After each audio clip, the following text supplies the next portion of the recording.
crossroad and look to the north, and there's like, it's kind of like a sand road almost. It's not really I'm not sure where the road goes. It's probably kind of more of a dead end 'cause it's close to the river.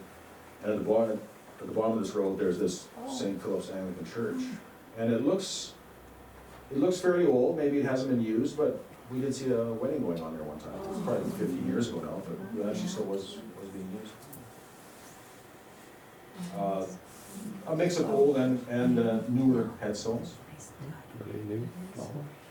And this I found interesting because this is a very tall headstone. It was very thin, and I guess it must have broke off. And then somebody fixed it with a bit of a brace there, so that was pretty interesting.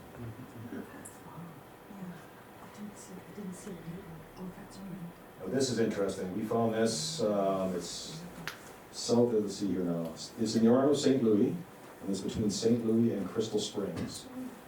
So we went across the Fenton Ferry over the South Saskatchewan River and ended up just southwest of Hagen. And then this is the Saron, what do they call it now? The Saron Norwegian Lutheran Church. So you'll see this big church sticking out up out of the trees. Oops. Then if you notice right here, there's a little building. And it'd be interesting to know how old those trees were, because they were probably planted in front of the little church years and years ago. And so this, I'm assuming this was the first church that was here. So it's the Saron Norsk Lutheran, I actually got to read it from here. Lutheran. It's Norwegian. It's Norwegian, 1907. New siding on it. It's been very well looked after. There is the plaque that's inside. Kind of tells you a little bit about it.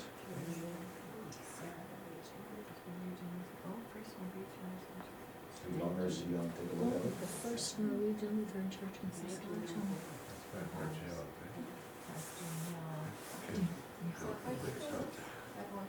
It is the south of Birch Hills. It's almost at Crystal Springs. Almost at Crystal Springs. Have we had a chance to read that if they wanted to? Yeah. So very, very small.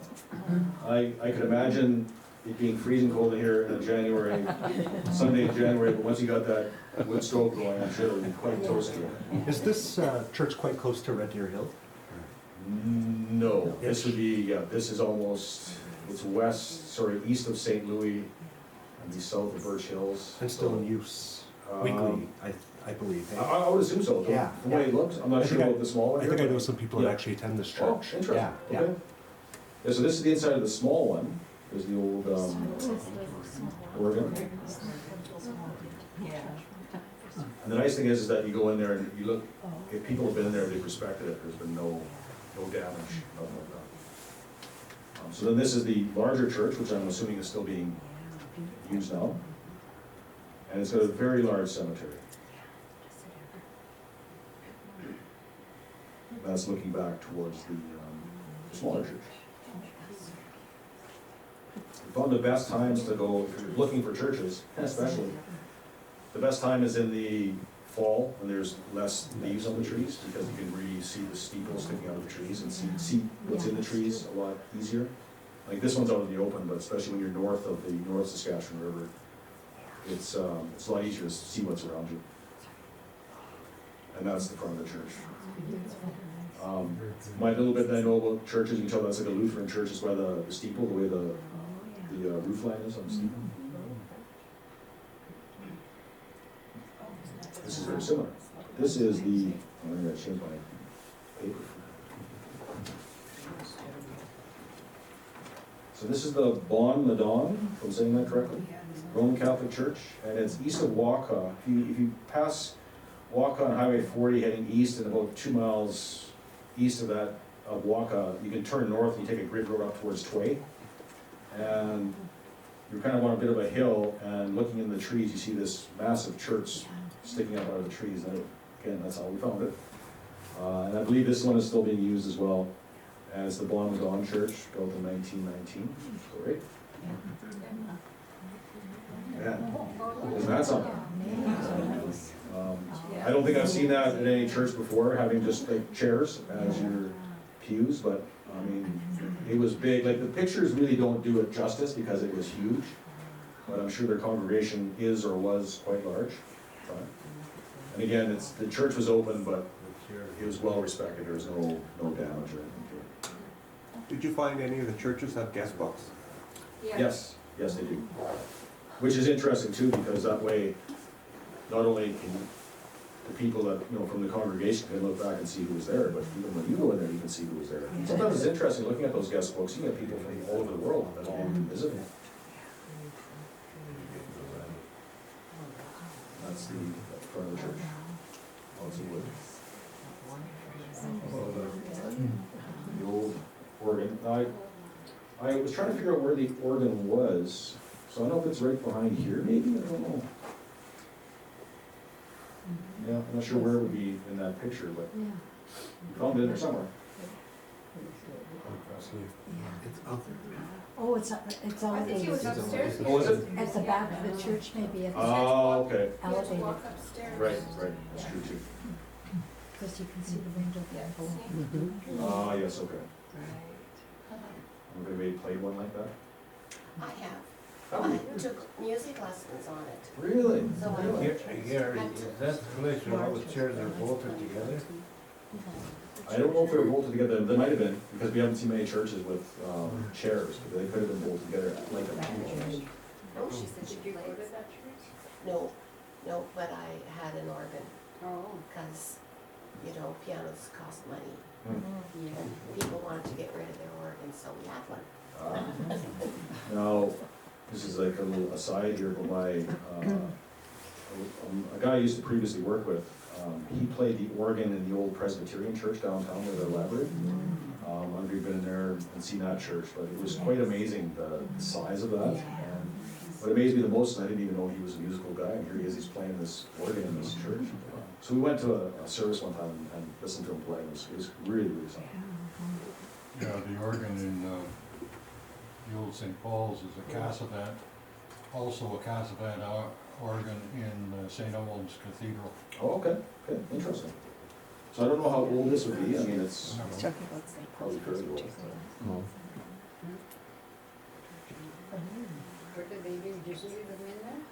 Oh, no. That church is still used. Now this church, if you're ever traveling from basically North Battleford up towards Prince Albert or Shelbrook, you will go past Crydor, and I think everybody's that's gone past Crydor has seen the Crydor church there, or even some of the churches around Hafford. So this is actually between Hafford and Crydor. And again, it's one of those churches that's probably a mile and a half off the highway. And if you're looking at the right time of year, in the right direction, you'll see it sticking up out of the trees. And I've got it marked down as the St. Michael Roman Catholic Church. Interesting thing here, we've been here a few times as we've been traveling that highway. We stopped there, and one time my wife and I were there, it was probably late August, early September, very hot evening. And lots of carragana bushes around this church and probably around most churches and old farmyards. And it was quiet because you were out in the middle of the country and there must have been little wind. You could actually hear the carragana pods popping. Yeah. And I don't think I'd ever heard that before. You've always seen carraganas, but actually heard them popping and cracking because they're so dry. And that's the inside. Wow. It's amazing. And this one's quite a ways away from everything, so it's good that no one's been into doing damage. Do you come across in your travels any churches that have become private residences? Yes, yeah.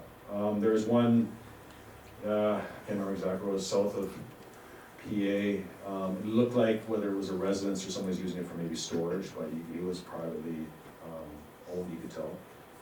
There's also one, if you're heading straight west out of Prince Albert past Spiritwood, Glaslyn, I think the next town is Frobisher. I'm not 100% sure, but you can see a church sticking out of the trees there too in the town. And we drove through there one time, it was actually somebody who was using it as a residence. So it actually does happen. Did you know anything about the light, the chandelier, where it came from? Lake? No. No.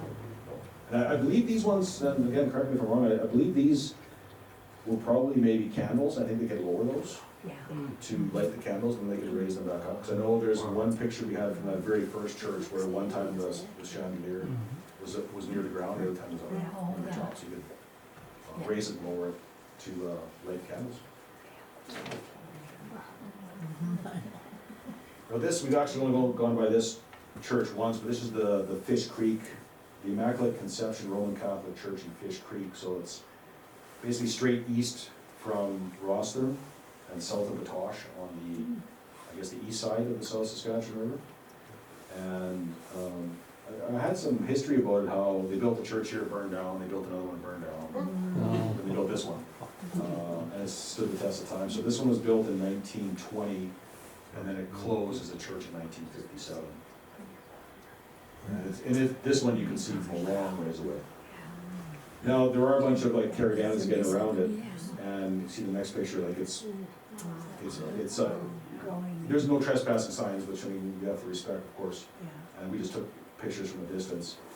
There was, in one of the books I'll show you in a bit, there was a notation there that the farmer who bought this church in 1957, he planted a crop up as close as he could to the edge of the church, surrounded the church with a crop of wheat.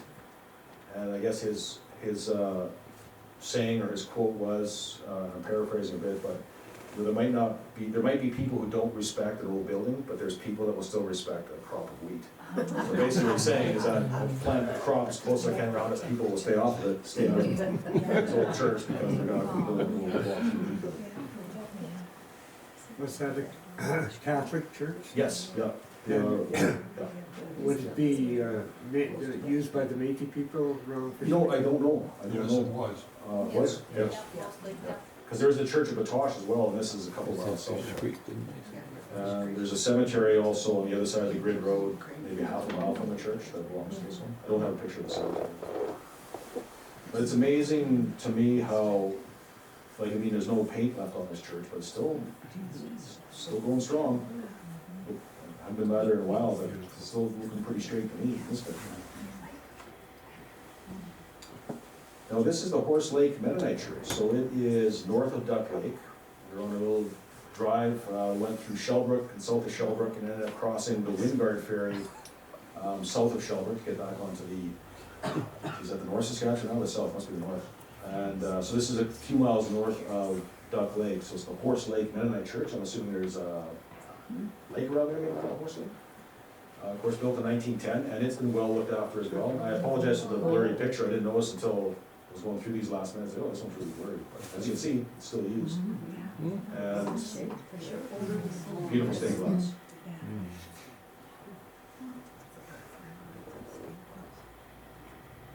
Now, Mary was asking me last month, a couple months ago, about I've been to the St. Martin's Church, Briarly. Yes, I have. Here's a picture. Again, this would be west of Prince Albert, it would be north of the Holbein-Crutwell area, and it's an Anglican church, and there's the inside of it. Still being used, Mary? I'm not sure which is. Yep. Yeah. So once a year, we have a flower service, so I don't know if you had a picture of the graveyard. I do, yeah. Yeah, so a friend, my neighbor and I put together 40 flower arrangements in these little pots, and we fill the church with the flower arrangements, and then there's one service, and then everybody takes a pot of flowers and puts it on a grave. Oh, nice. That's And those icons on the walls yep. are from the Vacation Bible School years ago, and they would have Vacation Bible School in the hall or wherever, and they had those icons up. They're all Bible stories. Oh, okay. So when the synod office closed, we had a big auction, and I bought those and put them up in that church. That's awesome. I mean, that's good to The know. only thing stolen out of that church. And then we mentioned it to the neighbors, and they came back. They found what was going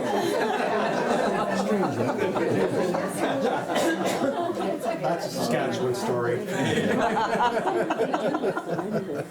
That's one thing about myself and my family as well. When we go into these old buildings, you respect them. Like, you don't want to take anything, you don't want to move anything. And so I don't know, I just can't understand people that would want to take something or wreck something for just the thrill of wrecking something. I've never understood that. So yeah, this is the cemetery here, one angle of it anyway. You'll notice this little white building kind of in the middle there. Every rural church. And actually, I have quite a few pictures of outhouses too, because they're all different shapes and styles. Like this one, I think might be a little stifling in here. There's no windows, maybe there's some vents up the top. So, I think there's there's a little vent at the top. oh yeah, there's right, yeah. And once a year I clean that little You know, what's spick and span when we look at But yeah, I mean, with no plumbing in these rural churches, everyone had an outhouse, and some were actually in really good shape, and some not so good. But. So north, Mary, you can maybe help me out here. North of the church and cemetery is the Brierley North Cemetery. Yeah. So there's no church there. Is that I don't think there ever was a church there. Was it part of? The cemetery wasn't part of. Wasn't part of St. Church. Martin's? Oh, okay. Yeah. So this is one of these cemeteries that we found, and I guess I could say too, that some of these you can find now like on Google Maps. Like, you don't just have to drive around. Some are marked on Google Maps. But again, I think for us, this is one of those runs where we're driving down the gravel road. We're like, whoa, we just passed a gate here that says, cemetery, so we backed up and went in there. And really all it is just a cemetery tucked into the trees. So your road is over here to the left, so you can see how it's secluded from the road. Round play. Yes, that's right, yeah. Yeah, Round Lake is north. Yeah. West. Exactly.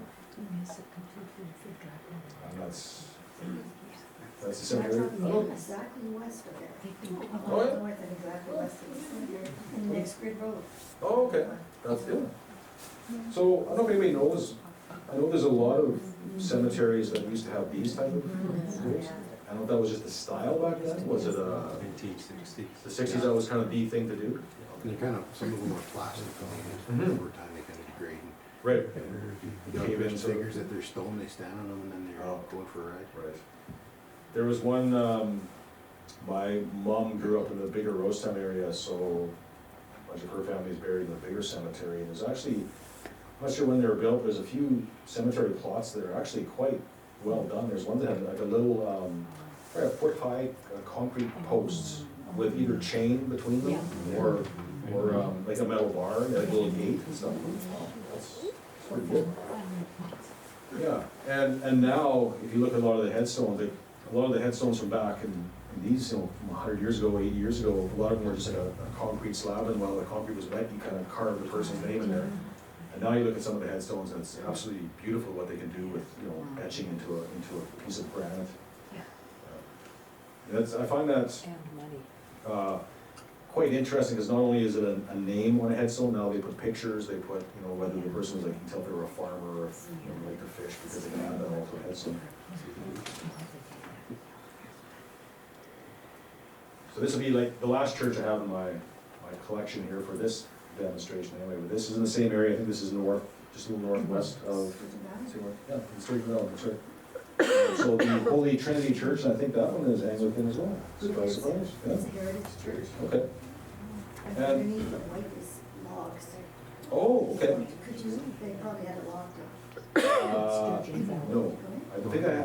think we went in here. I'll see it there. I think I have a picture of it there.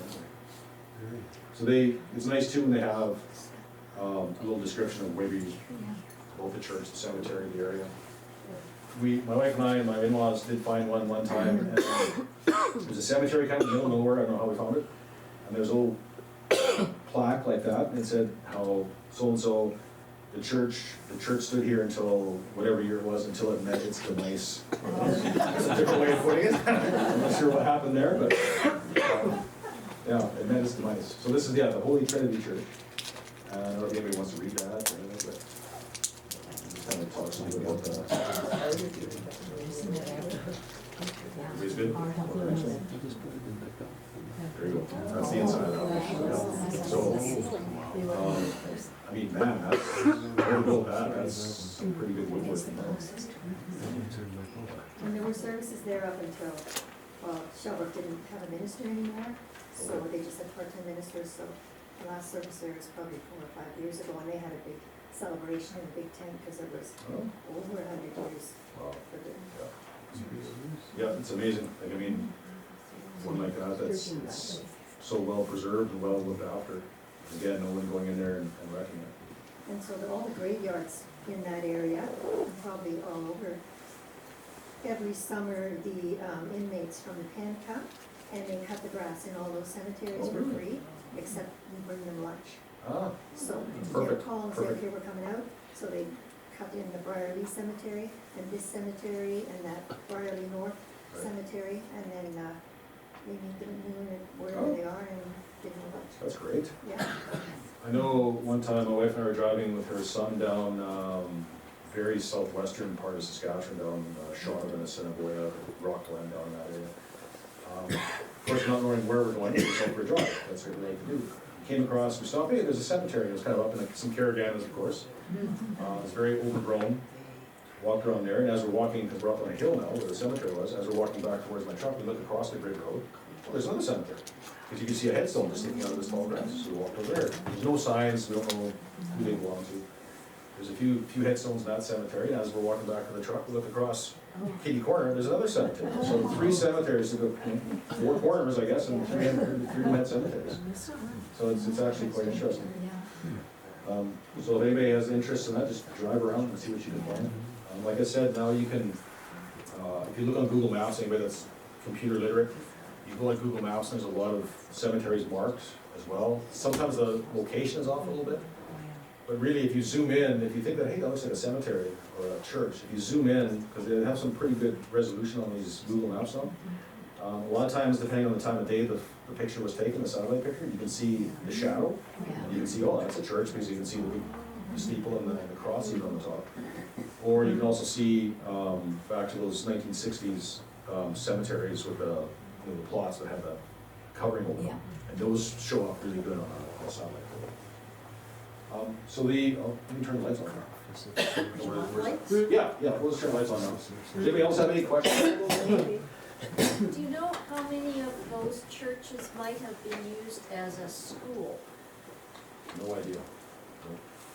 The picture of Colliston Church, that was the second Colliston church. The first church was smaller and then became dilapidated, and then they decided that they would move into the school and use the school as the church, because Okay. the children had all gone to East Central. And we didn't see a picture of the Red Deer Hill Church, but that was a similar situation.